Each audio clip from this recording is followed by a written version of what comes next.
በመጨረሻም ፑቲን በመካከለኛው ምስራቅ ጦርነት ገቡበት። በርካታ የአሜሪካ ወታደሮች ተገድለዋል። ኢራን የሚሳኤል በረዶ ስታዘንብ አድራለች። አሜሪካ ግዙፉ የጦር መርከብ በራሻ ሚሳኤሎች ጋይቷል። ይህም ፑቲን በቀጥታ ወደ ጦርነቱ እንደገቡበት ያረጋገጠ ሆኗል። ፑቲን በቀጥታ ጥቃት መፈጸማቸው ጦርነቱን እንደሚያባብሰው ተነግሯል።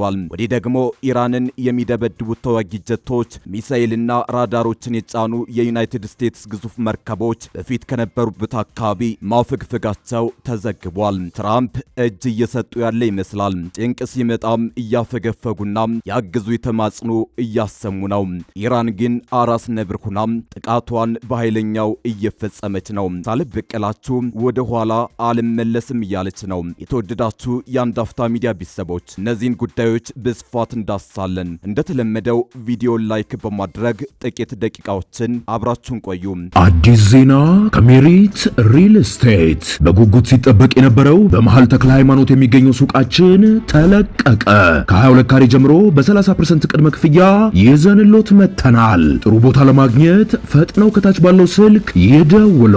እንዲሁም ቤቶችን ለሚፈልጉ ደንበኞቻችን በመሃል ፒያሳ አራዳ ፓርክና በፍሬንድሺፕ ፓርክ መሃል ላይ ያስገነባነው በሚገኘው ሳይታችን ከ3.6 ሚሊዮን ብር ሙሉ ክፍያ ጀምሮና በ10% ቅድመ ክፍያ ቤቶችን ይዘንሎት መተናል። ለበለጠ መረጃና ለሳይት ጉብኝት ከታች ባለው ስልክ ይደውሉ። ኢራንና ራሻ የጋራ ጥቃት መክፈታቸው ሲሰማም በመጨረሻም ፑቲን ወደ ጦርነቱ ተስበው ገብተውበታል። እስካሁን ኢራን ከፈጸመቻቸው ጥቃቶች ጀርባ ሁሉም ራሻ እጇ እንዳለበት ፋይናንሻል ታይምስ ምንጮችን ዋቢ አድርጎ ዘግቧል። ወዲህ ደግሞ ሌሊቱን ወደ ኢራንም ወደ እስራኤልም የሚወረወሩ ሚሳኤሎች ቀጥለው በርካታ የአሜሪካ ወታደሮች መገደላቸውን የሚገልጽ ሪፖርት ወጥቷል። ይህን ተከትሎ ታዲያ ዩኤስ እና እስራኤል በኢራን የነዳጅ ማከማቻዎች ላይ ያነጣጠረ ጥቃት ከፍተዋል።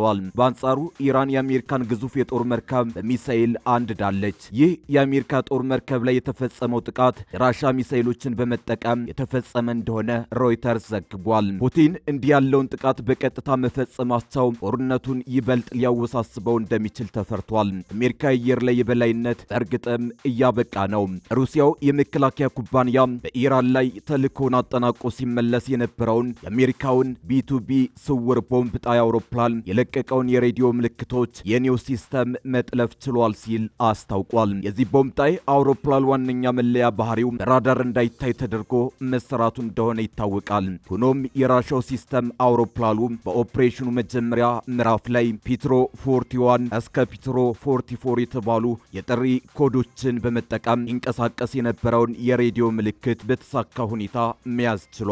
ይህ ሲስተም የእንቅስቃሴ ቅጦችን ለመተንተን በሰው ሰራሽ አስተውሎት ላይ የሚደገፍ ነው። ኩባንያው እንደገለጸው ሲስተሙ ምልክቶቹን መለየት ብቻ ሳይሆን የአሜሪካ ጦር ያሳየውን የምልክትና የእንቅስቃሴ ቅድመ ተከተል መልሶ በመገንባት ጦርነቱ ከመፈንዳቱ በፊት ቀደምት ማመልከቻዎችን መተንበይ ችሏል። ኩባንያው ያገኘው መረጃ ባለፉት 2 አስርተ ዓመታት ውስጥ በመካከለኛው ምስራቅ የታየ ትልቁ የአሜሪካ ወታደራዊ ኃይል ክምችት መሆኑን ገልጿል። ይህም የአሜሪካ የአየር ላይ የበላይነት ዘመን ማብቃቱን የሚያበስር ነው። አሁን ወቅት ሁሉም የአሜሪካ አውሮፕላኖች ራሻ ሰው ሰራሽ አስተውሎት አይኖች የተጋለጡ ናቸው። በተጨማሪም ኩባንያው በይፋ የሚገኙና የሳተላይት መረጃዎችን በመጠቀም የአሜሪካን የኃይል ክምችት ቀድሞ ማወቁን ገልጿል። የአሜሪካ ማዕከላዊ እዝ በዚያን ዕለት 4 ቢ2ቢ አውሮፕላን የኢራን የሚሳኤል ጣቢያዎችን መመታታቸውንና ከተልዕኮው በኋላ ክፍት የሆኑ የአየር ትራፊክ መገናኛዎችን መጠቀማቸውን አረጋግጧል። ይህ ክስተት በይፋ የሚገኙ መረጃዎችን የመከታተል ሂደት እንጂ በኦፕሬሽኑ ወቅት የአውሮፕላኖችን ስውርነት መስበር ወይም የአሜሪካን የአየር ላይ የበላይነት ማክተም አይደለም። መረጃው በኩባንያው በራሱ የቀረበና የድምፅ ማስረጃ ቢኖረውም በገለልተኛ ወገን አልተረጋገጠም።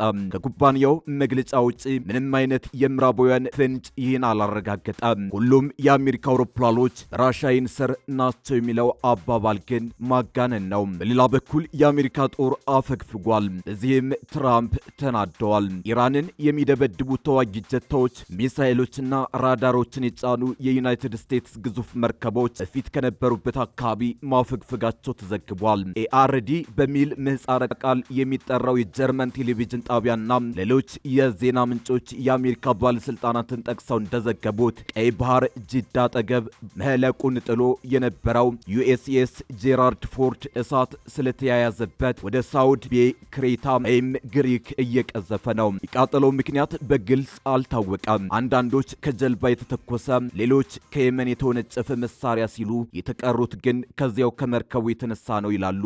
ዩኤስኤስ አብርሃም ሊንከን የተባለው ሌላኛው አውሮፕላን ተሸካሚ መርከብም በፊት ከነበረበት ወደ ደቡብ ማፈግፈጉን ሳተላይት ፎቶግራፍ መረጃዎችን የሚጠቅሱ ምንጮች ዘግበዋል። አውሮፕላን ተሸካሚ መርከቦች በፊት ከኢራን ድንበር 400 ኪሎ ሜትር ባነሰ ርቀት ላይ ነበሩ። አሁን ሰፍሮበት ወይም ይሰፉበታል የተባለው አካባቢ ግን ከኢራን ከ1000 ኪሎ ሜትር በላይ ይርቃል። ዩናይትድ ስቴትስ ፕሬዚዳንት ዶናልድ ትራምፕ የሆርሙዝ ወሽመጥን ከኢራን ጥቃት የሚጠብቅ የጦር መርከብ እንዲያዘምቱ የጠይቋቸው አብዛኞቹ ሀገራት ጥያቄውን ውድቅ በማድረጋቸው የሀገራቱ መሪዎችና መንግስታትን እየተሳደቡ ነው።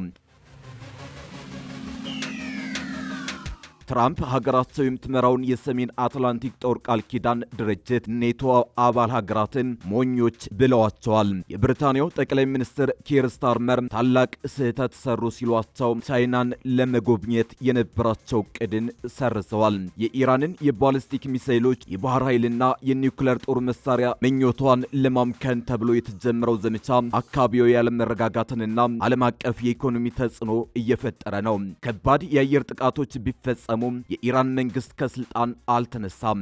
አዲስና አደገኛ አካሄዶችም እየታዩ ነው። ዶናልድ ትራምፕ አጭር ይሆናል ባሉት ዘመቻ መካከለኛው እየተናጠ ነው። ዶናልድ ትራምፕ መንግስታችሁን ተቆጣጠሩ ለተባሉት ኢራናውያን ጊዜው አስከፊ ሆኗል። ኢራን የምትደቅነው አደጋ አለ። ኢራን ከቆዳ ስፋት አንጻር ከጎረቤቶቿ ኢራቅና አፍጋኒስታን ድምር ትበልጣለች። በሁለቱ ሀገራት አሜሪካ የነበራት ዘመቻ ውጥንቅጡ የወጣና ዓመታትን ያስቆጠረ ነበር። እንደ ኒውክሌር ፕሮግራሞች ያሉ የጦር ሀብቷ በተለያዩ የሀገሪቱ ክፍሎች ተሰራጭተው መቀመጣቸውም በላይ አንዳንዶቹም በተራሮች ስር በሚገኙ ማከማቻዎች ተደብቀዋል። 90 ሚሊዮን ህዝቧ የተለያየ ቢሆንም ግማሽ ያህሉ ፋርስ ነው። አነስተኛ ቁጥር ያላቸው አዘርባጃኖች፣ ኩርዶችና አረቦችም ያካተተ ነው። ከአውሮፓውያኑ 1979 ጀምሮ መንበረ ስልጣኑን የተቆጣጠረው እስላማዊ መንግስት በጥልቅ የተሳሰረ ርዕዮተ ዓለም የተዋቀረና በደንብ የተደራጀ ጭምር ነው። ከሚያዚያ 2024 ወዲህ 4 ጊዜ በእስራኤል አንድ ጊዜ ደግሞ በአሜሪካ ከተፈጸመበት ጥቃት በላይ አገዛዙ በታህሳስ ወር የተነሳበትን ከፍተኛ ተቃውሞን ቀልብሶ በስልጣን መቆየት መቻሉን አሳይቷል። ጦርነቱ የተጀመረው በኢራን መከላከያ ሚሳኤሎችና ድሮኖች ላይ ከፍተኛ ጥቃት በመፈጸም ነው። በባህረ ሰላጤውና በአካባቢው በርካታ የኢራን መርከቦች ሰምጠዋል። አያቶላ ሀሚኒና በርካታ ቁልፍ ባለስልጣናት መጀመሪያው ቀን ተገድለዋል። ኢራን እስራኤልን ጨምሮ በአካባቢው የሚገኙ የአሜሪካ የጦር ሰፈሮችን በማጥቃቷ ግጭቱ በፍጥነት ተስፋፍቷል። ከግጭቱ ውጪ ለመሆን ያለሙት የባህረ ሰላጤው ሀገራት ፍላጎታቸው አልተሳካም። አሜሪካ ከ2003 የኢራቅ ጦርነት በኋላ የጦር መርከቦችን ጨምሮ ተዋጊ ጀቶችን ያካተተ ጥልቅ የተባለውን የጦር ዝግጅት ለሳምንታት በኢራን አቅራቢያ ስታደር ቆይታለች። እስራኤልና አሜሪካ ምድር ላይ አለ የሚባል መሳሪያ ታጥቀዋል። የኢራንን መከላከያ ለማውደም ከርቀት የሚወነጨፉና ኢላማቸውን የማይስቱ ሚሳኤሎችን ታጥቀዋል። ያላቸው የቦምብ ክምችትም የሚያልቅ አይመስልም። ኢራን በርካታ ባሊስቲክ ሚሳኤሎችና ድሮኖችን ታጥቃለች። ለመቆጠብ ይሁን አይሁንም ባይታወቅም ከሁለት ሳምንታት በኋላ ግን የምትጠቀመውን ቁጥር ቀንሳለች። ከሰሞኑ በባህር ላይ እንደተጠቀመቻቸው አጥፍቶ ጠፊ ድሮኖች አይነት መሳሪያዎችም ባለቤት ናት። እነዚህን መለየት አስቸጋሪ በመሆኑ ለማውደምም አዳጋች ናቸው። በዚህም ምክንያት ጦርነቱ ሊራዘም ይችላል። የጦርነቱ መዘዝ በአሜሪካ መንግስት ባልተጠበቀ መልኩ የዓለምን ኢኮኖሚ ማናወጥ ጀምሯል። 20 በመቶ የሚሆነው የዓለም ነዳጅ የሚተላለፍበት የሆርሙዝ ወሽመጥ ተዘግቷል። ወደ ቀይ ባህር የሚሄድ የሳውዲ የነዳጅ መስመርና ወደ ኦማን ባህረ ሰላጤ የሚወስድ ትንሽ መንገድ በተባበሩት አረብ ኤሚሬትስ በኩል በቅርቡ ይህንን እንቅፋት ለማስወገድ ይረዳል። እስከዛው ድረስ ግን በዓለም ዙሪያ በነዳጅና በጋዝ አቅርቦት ላይ መስተጓጎል ተፈጥሯል። ከአቪዬሽን እስከ ግብርና፣ ከፕላስቲክ እስከ ጭነት ማመላለሻዎች ድረስ የዚህ ቀውስ ውጤት እስካሁን ያልተሰማበት የዓለም ኢኮኖሚ ጥግ የለም። በፊሊፒንስ አንድ ባለስልጣን ጉዞ ለመቀነስ በሳምንት ለ4 ቀናት እየሰሩ ነው። በፊሊፒንስ አንዳንድ ባለስልጣናት ጉዞ ለመቀነስ በሳምንት ለ4 ቀናት እየሰሩ ነው። በታይላንድ የኤሌክትሪክ ፍጆታን ለመገደብ የመንግስት ቢሮዎች የአየር ማቀዝቀዣዎች ስራቸው እንዲቀንስ እንዲሆን ተደርጓል። የማይናማር ወታደራዊ መንግስት የግል ተሽከርካሪዎች አንድ ቀን እያረፉ ለተለዋጭ ቀናት ብቻ እንዲንቀሳቀሱ አዝቷል። በብሪታንያና በአውሮፓ የኃይል ኩባንያዎች ከቀነሱ ትርፍ ለማግኘት እየሰሩ ነው በሚል ስጋት መንግስታት የዋጋ ጭማሪን እንደሚቆጣጠሩ ተናግረዋል። ትራምፕ የነዳጅ ዋጋን ለመቀነስ ቃል ቢገቡም አሜሪካ የነዳጅ ዋጋ እየጨመረ ነው። ዓለም አቀፍ የቱሪዝም ማዕከላት የሆኑትን ኳታርና የተባበሩት አረብ ኤሚሬትስን ጨምሮ ሌሎችም ሀገራት ቱሪዝም በከፍተኛ ሁኔታ ተስተጓጉሏል።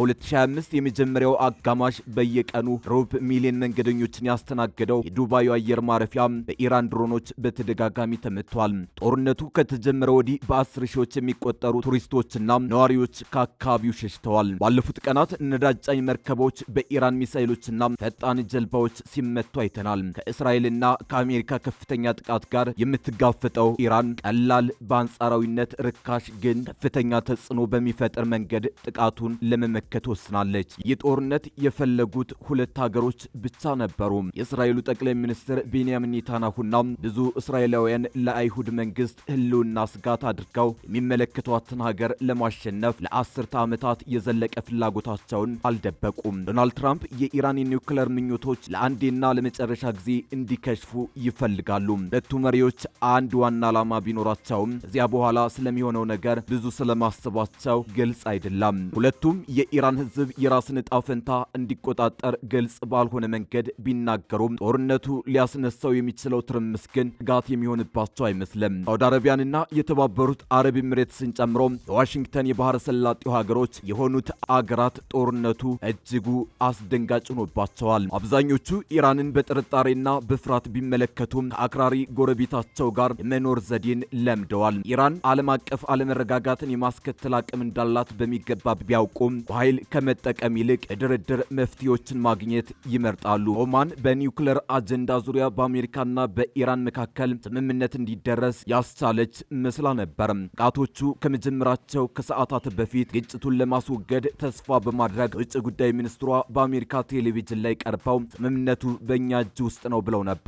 ሌሎች የአሜሪካ አጋሮች ደግሞ ከባድ የምርጫ ፈተና እያጋጠማቸው ነው። ከጦርነቱ ለመራቅና ዩናይትድ ኪንግደምንና አጋሮቿን ጥቅም ለመጠበቅ በሚደረገው ጥረት መካከል የተሻለውን አማራጭ ለመከተል እንደ ጠቅላይ ሚኒስትር ሰር ኪር ስታርመር የታገለ የለም። የጦርነት መርከቦችን ወደ ክልሉ የመላክ አስፈላጊነት በህጋዊ መንገድ ሊብራራ ቢችልም ይህን ማድረግ ግን በጣም ከባድ መሆኑን በአንድ ወቅት ስመ ገናና የነበረውን ብሪታንያ የባህር ኃይል ያለበትን ሁኔታ አጉልቶ ያሳያል። ከቴህራን አጋሮች መካከል በኢራን ላይ ለደረሰው ጉዳት ልትጸጸት የምትችለው ሩሲያ ብትሆንም ግን ያልተጠበቀው የነዳጅ ገቢ መጨመር ሞስኮ በዩክሬን ለጀመረችውና ከፍተኛ ወጪ ለሚጠይቀው ጦርነት የሚያስፈልጋትን ገንዘብ እንድታገኝ እድል ይሰጣታል። በዓለም ላይ ትልቋ የኢራን ነዳጅ ገዢ የሆነችው ቻይና አሁን በከፍተኛ ዋጋ አማራጭ የነዳጅ ምንጮችን እየፈለገች ነው። ቤጂንግ ሁሉን አቀፍ ስትራቴጂካዊ አጋርነት ባላት ወዳጅነት ላይ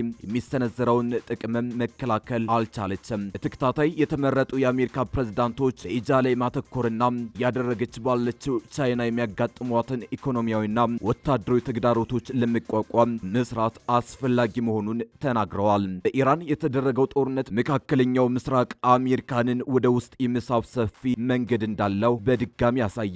ባለፈው ዳር ወር የታተመው የትራምፕ ብሔራዊ የደህንነት ስትራቴጂ ኢራን በከፍተኛ ሁኔታ ተዳክማለች፣ እዚህ ምክንያትም መካከለኛው ምስራቅ ብዙም ችግር የማይፈጥርበት ክልል እንደሆነ ገልጾ ነበር። መካከለኛው ምስራቅ የአሜሪካን የውጭ ፖሊሲ በረጅምና በአጭር ጊዜ በላይነት ይዘው የሚቆዩበት ቀናት አክትሟል ሲል ዘገባው አክሎ ገልጿል።